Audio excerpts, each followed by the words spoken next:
We started to do Christmas cards. We started making our own Christmas cards. I believe it was 1997. And I quickly ran out of ideas, didn't know what I was going to do, and I believe in 1996, 97, 98, something like that, one of those years, I painted this postcard. I painted the painting that was going to go on our annual Flaming Lips Christmas card. Almost immediately after people saw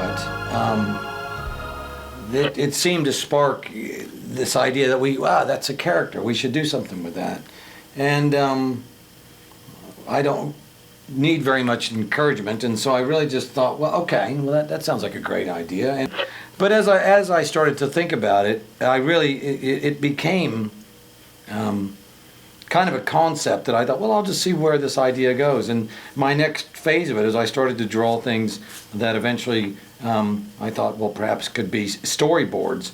And I drew this this scene. It's hard to see it here, but a scene of a sort of desperate Santa running down a hallway, and this is from some phone pad when I was staying at a hotel. I think we had 3 or 4 days off in London, and I sat there. I remember thinking, well, if I'm going to make this movie, I may as well just start to draw some things, and I really began to draw things that ended up being the actual storyboards.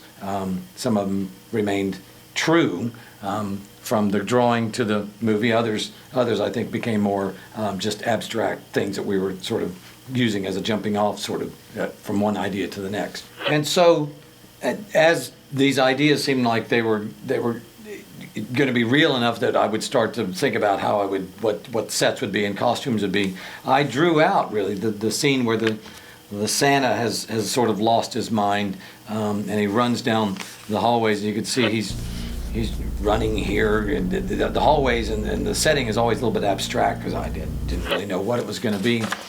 And you can see as we focus in on Santa, and then before we know it, we have this spaceship arriving. And I think I really drew these almost for the first time right here. I thought, well, how are we going to connect the alien and Santa together?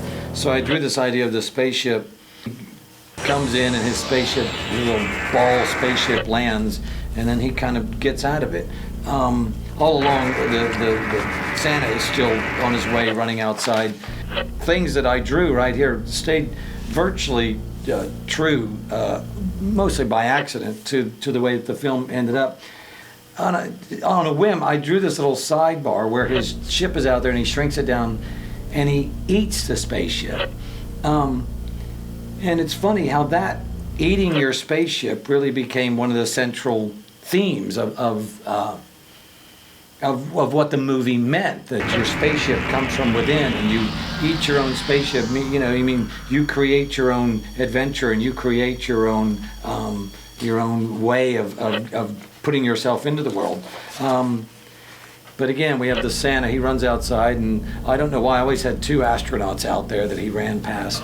I guess this was before we had incorporated the Christmas tree into the astronauts being out there, the Santa, the spacesuited guys being out there. But anyway, you can see right here the Santa collapses at the feet of the alien. The 2 space guys come up, and before we know it, we're kind of in this thing where the spacesuited guys have taken him in, even to sort of confront the captain in his room. And I think all this kind of came just sort of sporadically, but it seemed absurd and entertaining enough. I thought, well, I'll just pursue that. And I think virtually everything else grew from these ideas that we could have a Martian landing and a Santa Claus committing suicide. We're off. The scene where we think of Steven's character as having its most colossal hallucination, and now has the big sort of undulating vaginal opening there with the baby whose head is kind of brain is kind of seeping out of its head. We were working down at an abandoned cement factory that the owner of it was sort of just letting me use at my own sort of, whenever I needed to go in there, I would just sort of climb the fence and take stuff in there. Well, there was a stairway that went down to a basement that had filled up with some sort of sludge left over from when the factory was there, and rain that had gotten in there, messy and hallucinogenic. And I was going to have a space guy sort of emerge out of all this water in there, carrying this baby. And I always knew that we'd probably add some special effects to it later, but I thought how strange that would be for this mud and this oil and all this stuff to drip off of his white suit. And I had elaborately gone down there and set the whole thing up, knowing that there was going to be water in there. And when I went down there just the day previous to shooting it, the owner had decided that he was going to have all this sludge pumped out of this little stairwell because he was going to start to renovate the place. And so my whole scene of coming out of the water was sort of ruined. And so I quickly went to thinking, well, I'll just put lights in there. And I would fill it up full of smoke, and well, we just sort of, it would still have the same sort of effect of something coming from the bottom. And I have to say, it ended up being, I think, one of the most powerful scenes in the movie. Probably even more powerful that it wasn't in the water, because that would have been really a disaster with lighting and everything, and the panic of having to do this second scene thrown together in just like the 45 minutes. I think it probably worked out better, and it showed me in a way that you can only plan so much, and if you're lucky, something great happens at the last second and let your vision look more interesting and more original probably than it really was. Yeah.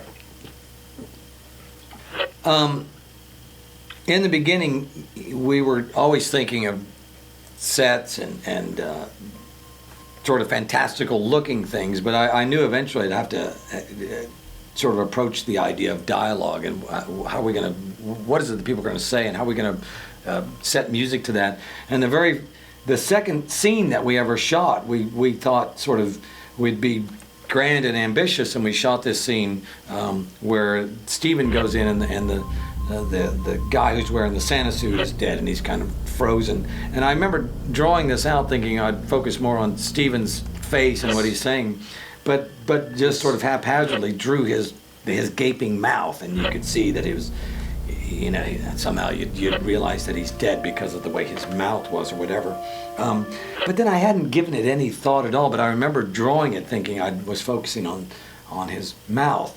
And again, almost the day of the shoot, I stumbled upon these false teeth. And I remember putting them in my mouth, and it wasn't apparent what was going wrong. It's kind of like shaving your eyebrows or something. You don't know what's wrong with someone's face, but it gives it a kind of a strange, something uncanny about their appearance. And so when I had my brother Ken stick them in his mouth, I thought, ooh, that really looks like your lips have sort of dried up, and perhaps that would be believable in the sense that you were frozen and dead or whatever.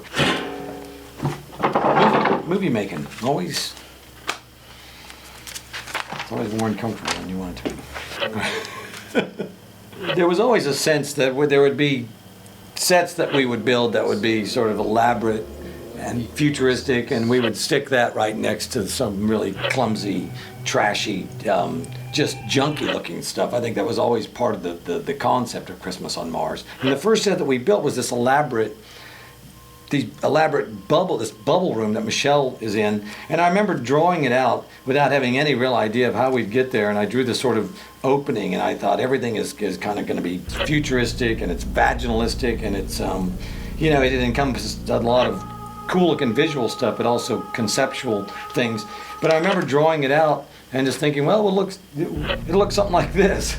And she'll climb out of one where she sort of stays, and she'll go into the other. And again, it's remarkable how close it stayed to the things that I drew. And of course, I guess that shouldn't surprise people who do movies a lot. But once we got in there, we realized just how almost impossible it was to build some of these sets. And you really we're blowing up the space bubbles, and we're doing these things. They only last for moments, and Bradley is setting his lights up, and we'll get a perfect moment, and then we shoot it. But again, you can see it goes from, somehow I knew the baby would be in a little bubble device there, and she was going to take out some of her blood, and somehow we'd leave it open to interpretation. Even the idea that it was going to be this weird egg stuff in a dish that freaks out. I don't think we knew exactly what it was going to be, but we sort of figured, well, there'd be some reason to have some sort of exaggerated scene there. But again, you know, it's like it comes straight out of your mind in a sort of a stream of consciousness sort of drawing. You see some of these are just the most minimal of sketches. But I think that's really how you have to do it. As the ideas come to you, you just sort of try to jot them down in a kind of sort of shorthand sort of version of it, and it's amazing how some of it really stayed pretty true. It's happens, and there's